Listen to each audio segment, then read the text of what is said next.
y control en el tratamiento de las aguas residuales usando la tecnología de lodos activados.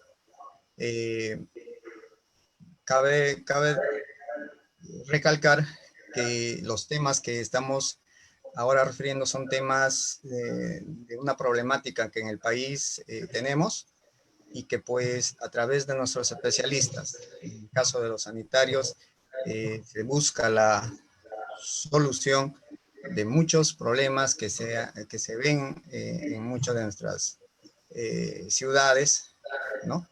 Con el uso de tecnologías. Sin más preámbulos, vamos a dar inicio con la ponencia del ingeniero Wilder Rosales Yanac, a quien le cedo la intervención. Ingeniero. Muchas gracias, Vini.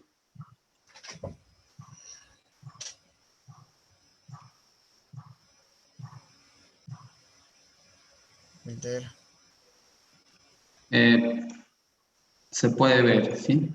Sí, sí, se observa. Ahora sí. Bueno, en este punto lo que voy a hablar es, como ya se había mencionado, lo que es las técnicas de operación y control en el tratamiento de las aguas residuales. Esto es con la tecnología de lodos activados. Como se ve aquí en la figura, tenemos el reactor biológico donde se va a poder realizar los procesos de tratamiento de las aguas residuales.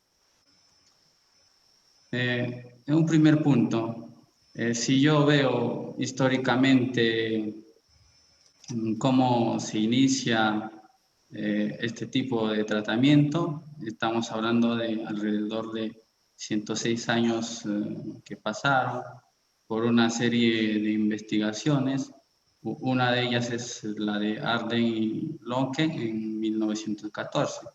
Este grupo de investigadores presentaron sus experimentos a la Sociedad Química Industrial en Manchester, ¿no? Entonces, los experimentos que realizaron fueron experiencias a escala piloto, ¿no? Entonces, de ahí esta tecnología se fue difundiendo con el transcurso de los años por su gran versatilidad y flexibilidad que se tenía, ¿no?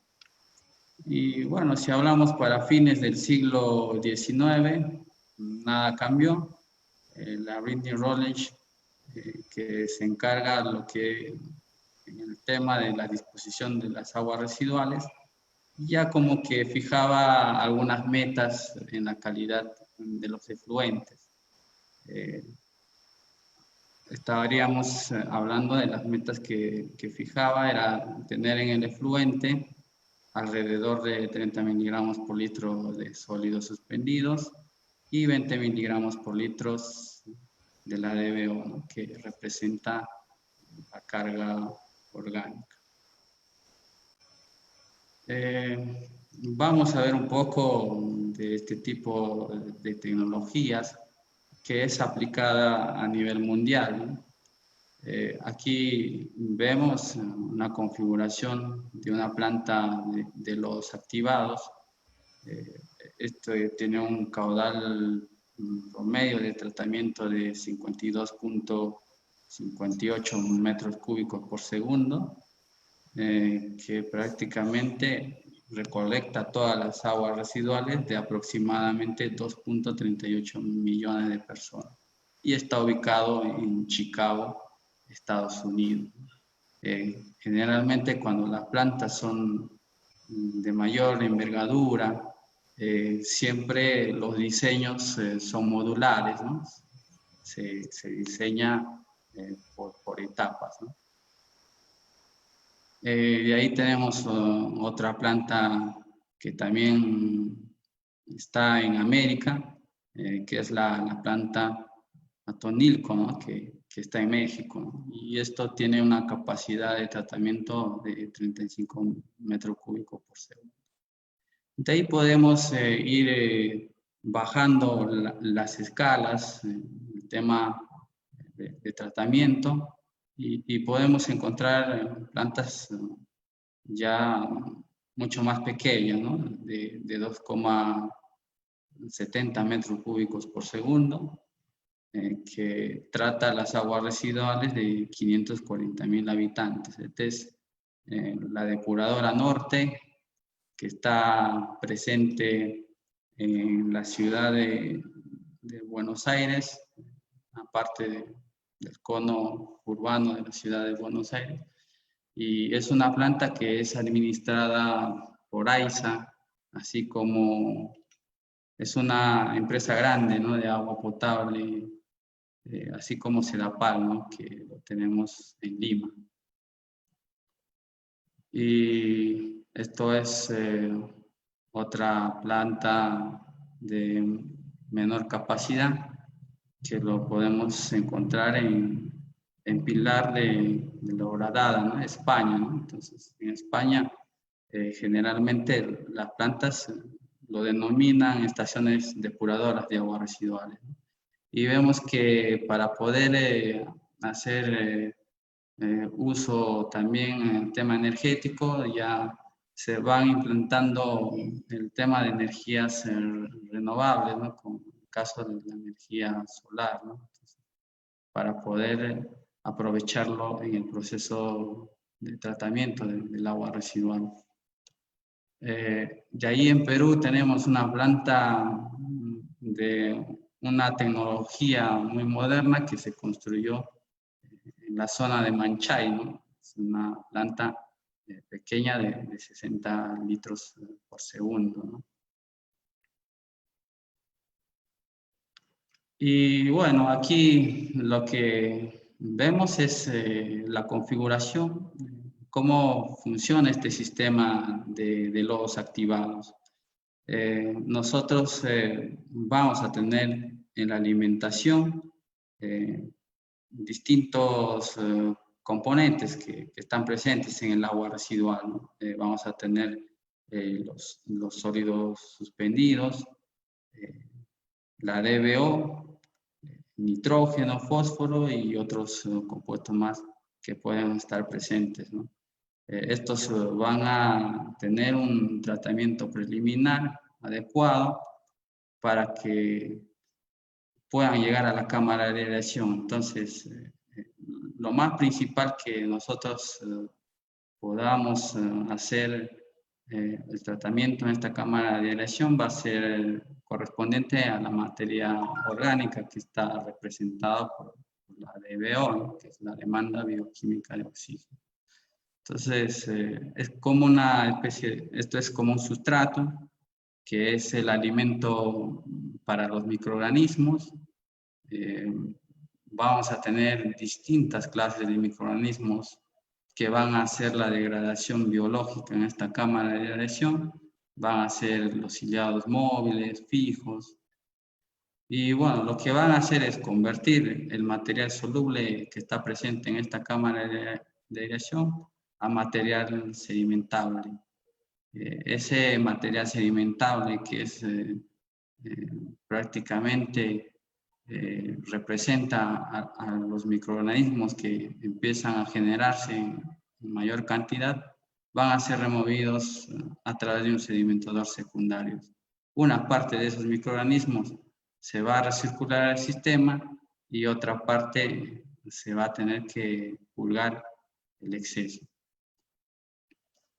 Y las condiciones para que estos microorganismos estén presentes y puedan tener un crecimiento adecuado va a ser la fuente de alimentación. Los nutrientes que están disponibles, las bacterias requieren macro y micronutrientes, y los factores ambientales, como el pH, la temperatura y los niveles de oxígenos que van a requerir, ¿no? Podemos tener condiciones de carga alta, sea, carga orgánica alta, donde va a prevalecer un grupo de microorganismos como los flagelados, las amebas y un pequeño de ciliados móviles. Si me voy a cargas más bajas, entonces va a predominar otro tipo de microorganismos. Entonces, la idea es que yo, para poder operar una planta de lodos activados, tenga una carga orgánica óptima, donde puedo tener una buena diversidad de microorganismos, tanto móviles como fijos, ¿no? Como vemos aquí en la figura, estos son los móviles y esto de aquí es uno de los microorganismos que es fijo, ¿no? Entonces, también podemos hablar de la cinética de crecimiento bacteriano, que va a estar conformado por 5 etapas, ¿no? Una va a ser la inoculación, la fase exponencial, la fase estacionaria y la fase de muerte, ¿no? La que más me va a interesar en un reactor biológico va a ser esta fase, la fase 3, que es la fase exponencial o de crecimiento logarítmico.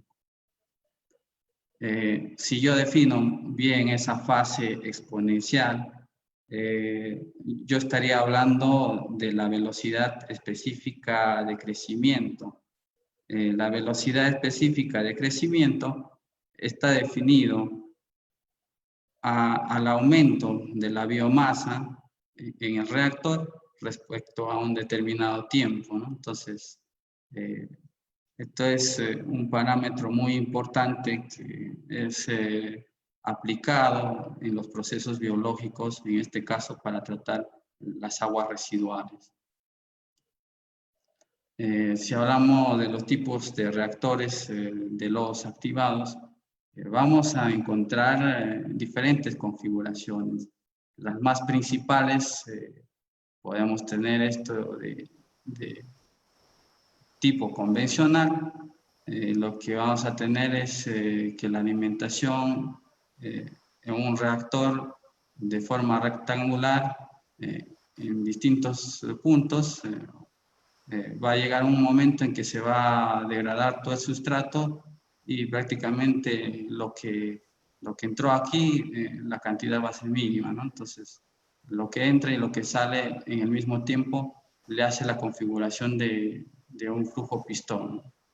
El sedimentador secundario para remover el exceso y para recircular lo que realmente necesita el tanque de aerasión. Después tenemos otra de mezcla completa donde hay una agitación en todo el área del reactor, es otro tipo de lodo activado. Y de ahí tenemos otro tipo que es la alimentación escalonada. Esta alimentación escalonada a mí me permite tener una configuración tal que no entre al ciclo de nitrógeno, ¿no? Entonces, si hablamos de la degradación biológica, nosotros tenemos 2 etapas que se realizan.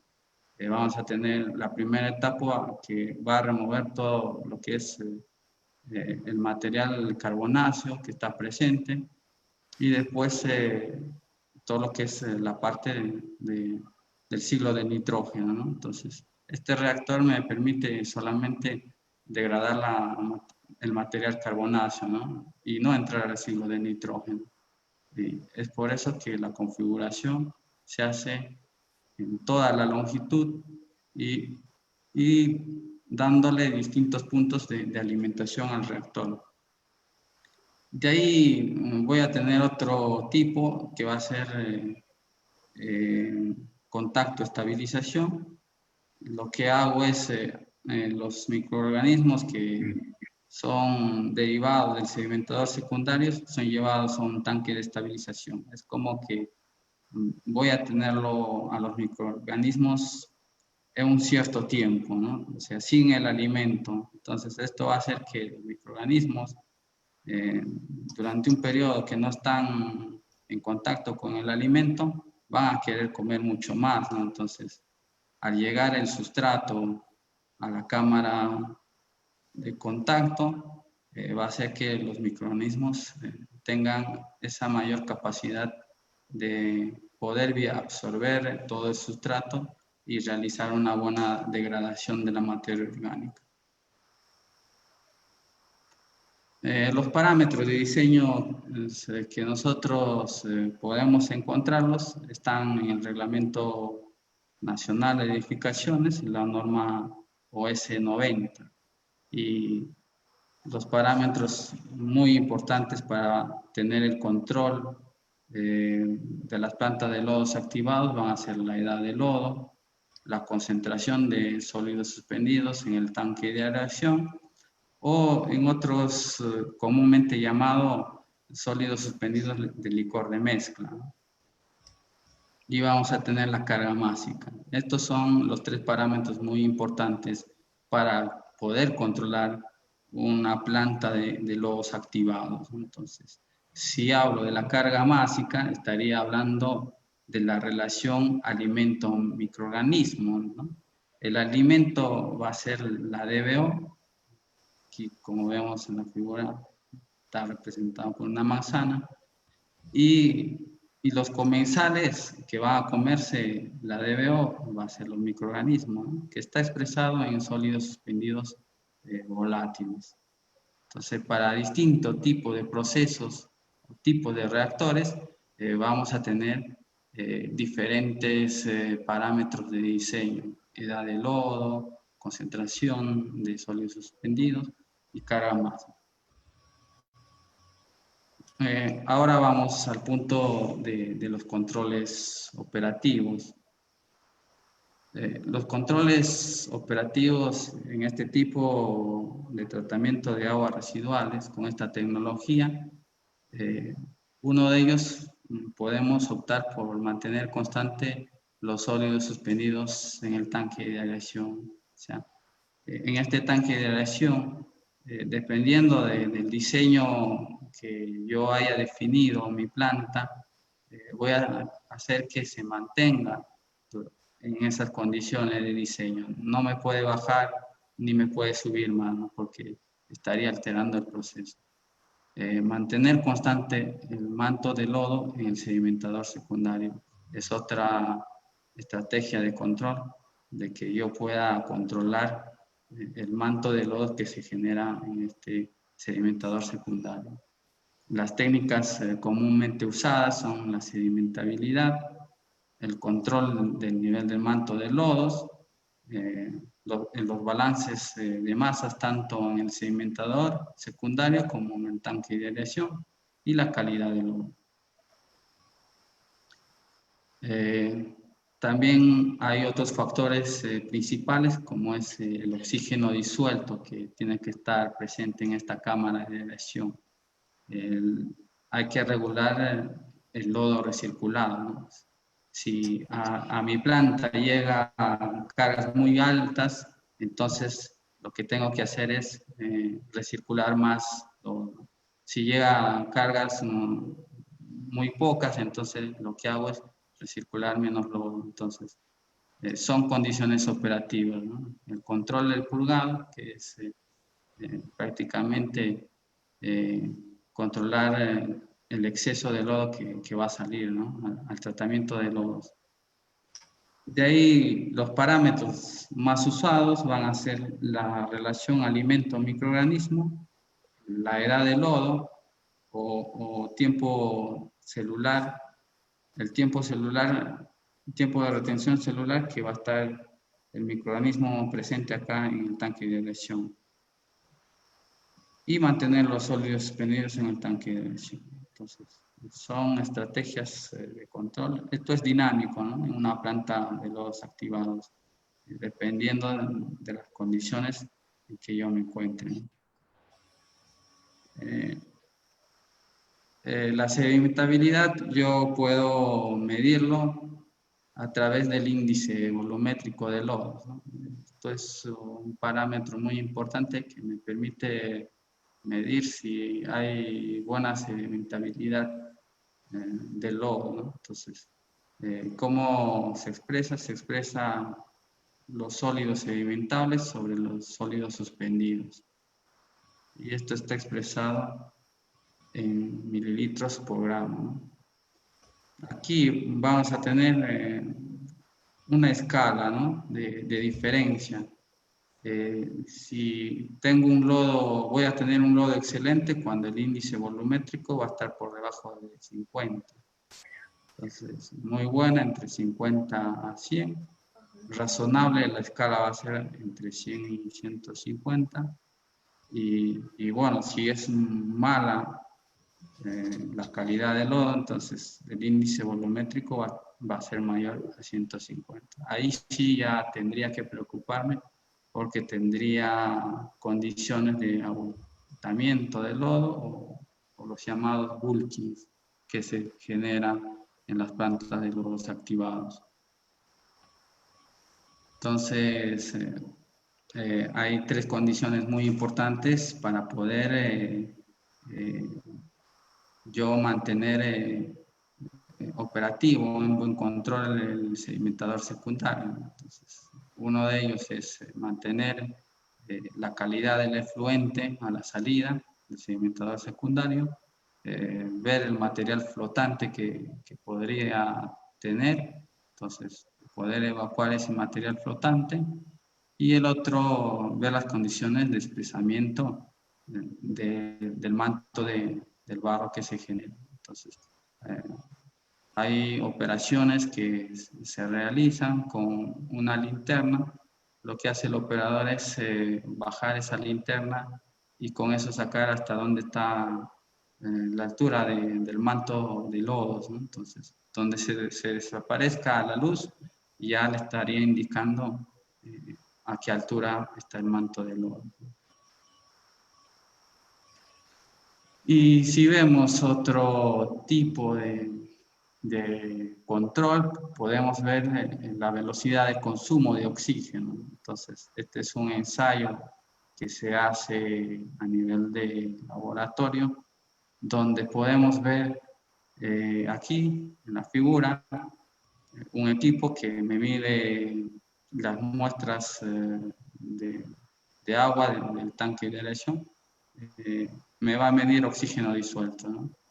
Y vemos que aquí, este gráfico, que a distintas cargas másicas aplicadas, a una carga másica menor, a una carga másica de 1 y 1.5, la velocidad de consumo va aumentando, ¿no? Cuanto mayor es la carga másica, la velocidad de consumo va en aumento, ¿no? Es como tomarle el pulso al microorganismo, ¿no? O sea, caracterizar y conocerle más a detalle cómo va trabajando en la degradación biológica de los microorganismos. Otro de los puntos muy importantes, podemos ver los registros, ¿no? Entonces, generalmente antes se hacía en Excel los controles por días, tanto de la de cubo, caudal y otros parámetros más en planta, ¿no? Entonces, actualmente ya con los programas más sofisticados de control, como es el SCADA, ya como que facilitaron las condiciones de poder operar de una manera muy rápida, muy eficiente las plantas de agua residual. Entonces, esto es un tema muy importante para el control, ¿no? Las acciones correctivas que podemos nosotros realizar en una planta de lodos activados cuando está funcionando en condiciones no óptimas, puede darse por el incremento o la disminución de aireación, ¿no? Que en un momento quizá no es el oxígeno adecuado que se está suministrando al tanque de aireación, entonces tengo que verificar eso, tanto en el incremento o en la disminución. El otro punto es el ajuste del caudal de recirculación para trabajar con la relación alimento-microorganismo, ¿no? Tengo que ajustar a una adecuada carga, ¿no? La adición de productos químicos que favorecen la sedimentación también es muy importante cuando el material del agua residual es muy biodegradable, entonces va a necesitar de productos que favorecen a la floculación. O en el caso de que tengamos pHs muy bajos, un aumento de la alcalinidad va a ser una acción de efecto rápido. Vamos a tener también acciones de efecto lento, que va a ser el ajuste del caudal de purga, la cloración en la corriente de lodo recirculado o la adición de algunos nutrientes suplementarios, ¿no? Las bacterias, así como las personas, también van a necesitar cierta cantidad de macro y micronutrientes, ¿no? Para poder realizar su metabolismo. Y bueno, lo mejor es evaluar las medidas a una escala pequeña, ¿no? Me refería a una escala de laboratorio, ¿no? Donde yo podría poner en marcha, diagnosticar la causa que está generando el problema en la planta y una vez determinado la causa y dar la solución a los ensayos, yo ya podría llevarlo a la escala real, ¿no? Para poder hacer las modificaciones en el proceso, ¿no? Frente a esa problemática que se puede encontrar. Uno de los problemas que nosotros encontramos en las plantas es el lodo flotante. Entonces, ¿a qué se debe el lodo flotante? Las condiciones que asocian al lodo flotante. Este es un ejemplo, ¿no? Este es un ejemplo del sedimentador. Vemos acá en la parte superior es el sedimentador primario y la parte inferior es el sedimentador secundario. Este es de la planta de Managua, en Nicaragua. Lo que tenía esta planta, el problema que tenía era asociados a problemas de lodo flotante en el sedimentador secundario. ¿A qué se debía esto? A que el sedimentador primario no le daba abasto a poder sacar todo el lodo presente en la parte inferior, ¿no? Donde se acumula. Entonces, al no darle abasto, lo que se generaba era una degradación biológica en el interior, ¿no?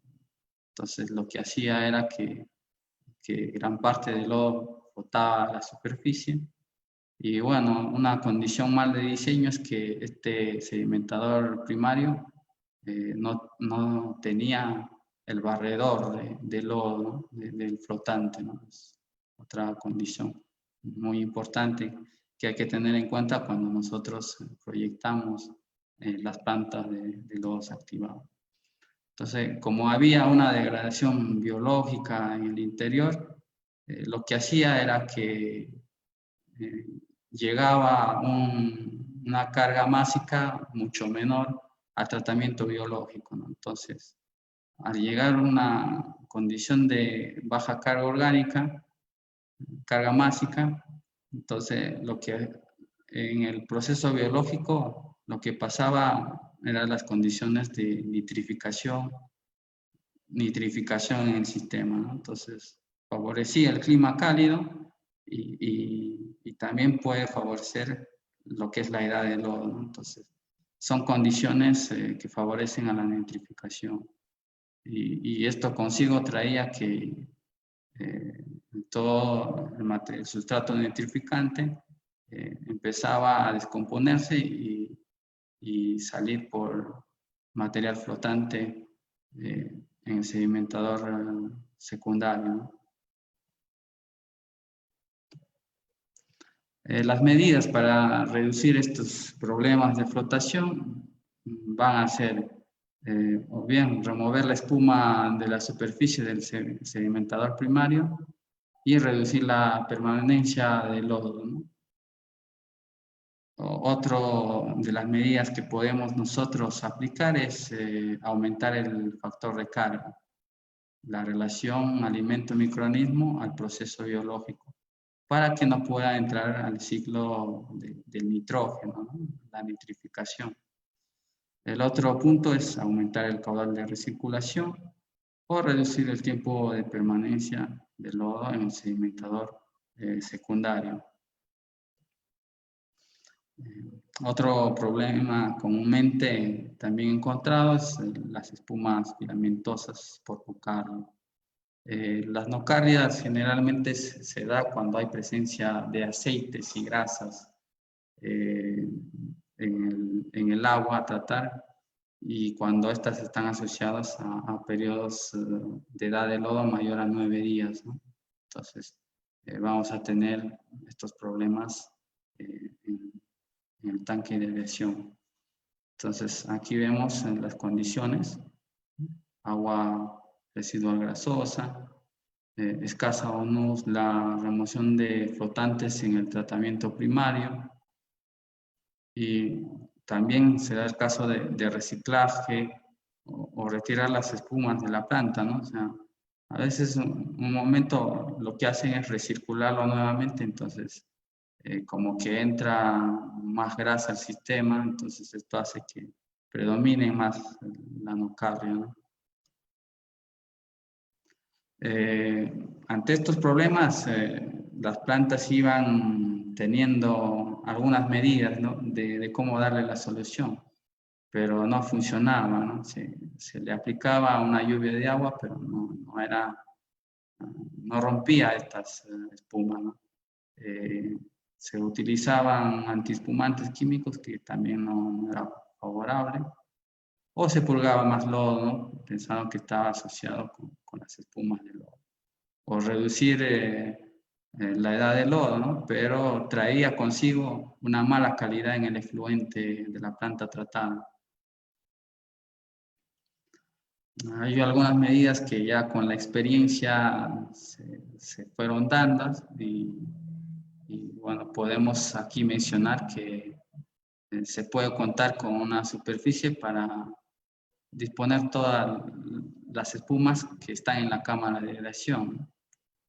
Entonces, con un barredor mecánico se puede barrer todas esas espumas o material flotante.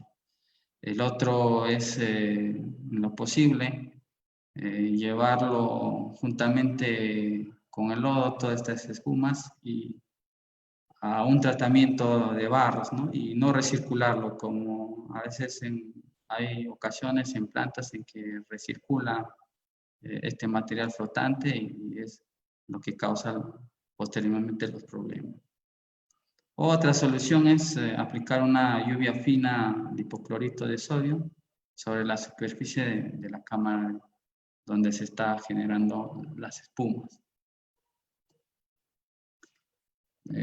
Bulking filamentoso es otro problema que también lo podemos encontrar. Y aquí tenemos 3 tipos de condiciones que se pueden dar en un reactor biológico de lodos activados. La formación de filamentosas, las condiciones normales y las condiciones biodegradables, ¿no? Cuando estamos en las condiciones, cuando el material es muy biodegradable, utilizo más coadyuvantes, ¿no? Que me ayuden a flocular más. El problema va a ser cuando encuentre mayor cantidad de microorganismos filamentosos, ¿no? Entonces, ¿cuáles son esas causas habituales, ¿no? Entonces, generalmente están asociadas a las características del agua residual. Uno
Eh,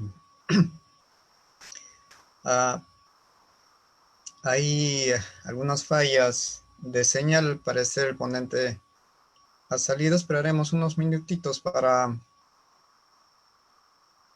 continuar con su ponencia ahorita que ingresa nuevamente.